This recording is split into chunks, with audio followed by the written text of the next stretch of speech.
Hi friends, Sunday మా ఇంట్లో chicken curry చేసి చూపిస్తాను. ఒకసారి మీరు కూడా ట్రై చేయండి. ఇది డిఫరెంట్గా ఉంటుంది, టేస్ట్ కూడా బాగుంటుంది అనమాట. ఒకసారి ఆనియన్స్, పచ్చిమిర్చి, కరివేపాకు బాగా ఆయిల్లో ఫ్రై చేయాలన్నమాట.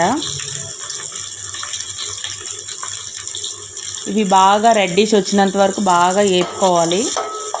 1 అవర్ ముందు చికెన్ మ్యాగ్నేట్ చేసుకోవాలి. పసుపు, ఉప్పు, కారం, గరం మసాలా, ధనియాలు, జీలకర్ర పొడి, పెరుగు, నిమ్మకాయ వేసి బాగా కలుపుకొని పక్కన పెట్టుకోవాలన్నమాట. చికెన్ 1 అవర్ ముందు పెట్టుకుంటే టేస్ట్ చాలా బాగుంటుంది. ఒకసారి మీరు కూడా ట్రై చేయండి. ఇప్పుడు ఆనియన్స్ బాగా వేగిన తర్వాత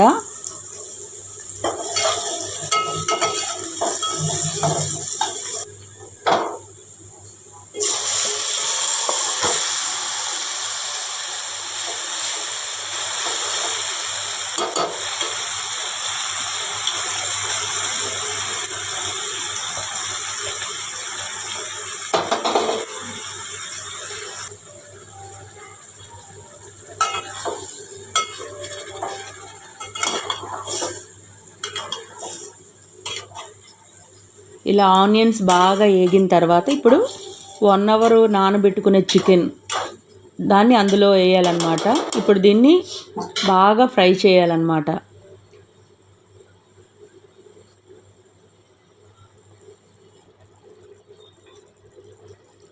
ఆయిల్లో దీన్ని బాగా ఫ్రై చేసుకోవాలి. ఈ టైప్లో చికెన్ కర్రీ చాలా టేస్టీగా ఉంటుందండి. ఒకసారి మీరు కూడా ట్రై చేయండి. అందరూ ఏంటంటే ఆనియన్స్, పచ్చిమిర్చి వేపిన తర్వాత కడిగి పెట్టుకున్న చికెన్ వేస్తారు, కానీ అన్నీ కలిపి పెట్టి ఆయిల్లో ఫ్రై చేసుకుంటే ఇంకా టేస్టీగా ఉంటుంది చికెన్ కర్రీ. ఆయిల్లో చికెన్లోని వాటర్ బయటకు వచ్చినంత వరకు బాగా ఫ్రై చేసుకోవాలి. చికెన్లో నుంచి వాటర్ ఇలా బయటకు వస్తూనే ఉంటుంది. దీన్ని బాగా ఫ్రై చేసుకోవాలి.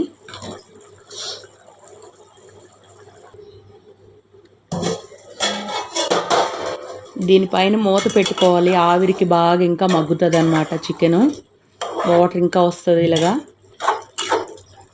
ఈ వాటర్ అంతా ఇంకినంత వరకు బాగా ఫ్రై చేసుకోవాలి.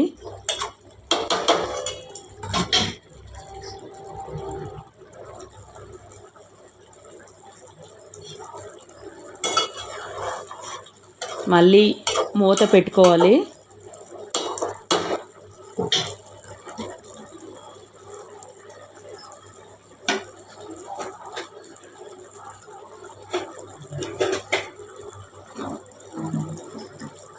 ఇలా ట్రై చేయండి ఫ్రెండ్స్, సూపర్ టేస్ట్ ఉంటుంది అన్నమాట. ఈ కర్రీ చపాతీలోకి కానీ, బిర్యానీలోకి కానీ, బగారా రైస్కి ఇంకా బాగుంటుంది అన్నమాట. ఈరోజు సండే కాబట్టి నేను ట్రై చేశాను. ఒకసారి మీరు కూడా ఇలా ట్రై చేయండి. ఈ వాటర్ అంతా ఇంకిపోయినంత వరకు ఫ్రై చేయాలన్నమాట. అప్పుడు ముక్క బాగా ఉడుకుతుంది అన్నమాట. హైలో పెట్టకుండా మీడియం ఫ్లేమ్లో పెట్టి మంచిగా వాటర్ అంతా ఇంకినంత వరకు ఫ్రై చేసుకోవాలి.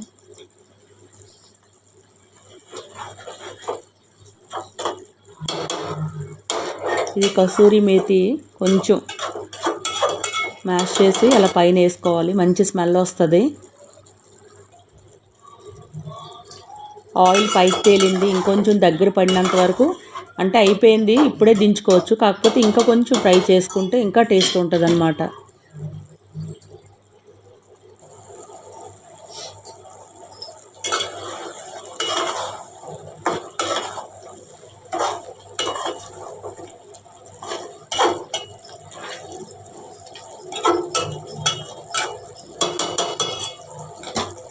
వాటర్ అంతా ఇంకిపోయిందనమాట.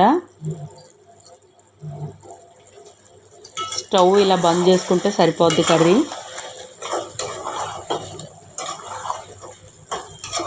అయిపోయింది ఫ్రెండ్స్ చికెన్ కర్రీ.